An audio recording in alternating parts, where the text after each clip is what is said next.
არ ვაპირებდი განცხადების გაკეთებას და საერთოდ აქ ლაპარაკს სტუდენტთა დარბაზში, მაგრამ თავს ვალდებულად ვთვლი, თქვა შემდეგი, რომ მე ვთხოვე ჩემს კოლეგებს კატეგორიულად ვთხოვე და მათ ეს თხოვნა გაითვალისწინეს, რომ დღეს აი ეს სურათი ყოფილიყო, რომელიც სურათიც არის. დიახაც, დღეს მე აქ ვარ მარტო, თქვენ ხართ ბევრი.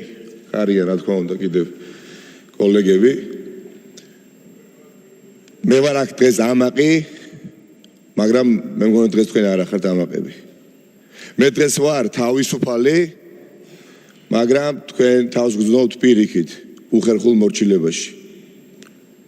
მე ძალიან ბევრი რამ მექნება სათქმელი ჩემი შვილებისთვის, შვილიშვილებისთვის, თან სიამაყით და ფიქრობ თქვენ ძალიან ცოტა რამ გექნებათ სათქმელი სიამაყით თქვენი შვილებისთვის და შვილიშვილებისთვის, განსაკუთრებით თუ გავითვალისწინებთ იმ ეპიზოდს, როდესაც მტერი ჩასვით პარლამენტის თავმჯდომარის სავარძელში.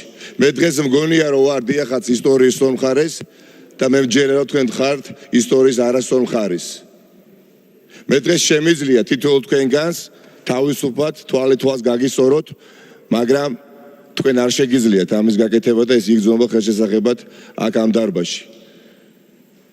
დიახაც, მე დღეს აქ ვარ მარტო, თქვენ ხართ ბევრი, დღეს თქვენ აპირებთ ჩემს დაჭერას, მაგრამ მე ვარ ამაყი და მე მაგ ზემი თქვენ გაქვთ პანაშვიდი.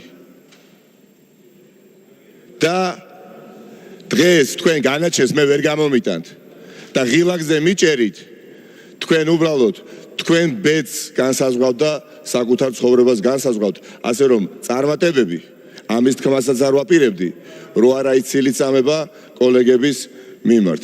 დიდი მადლობა.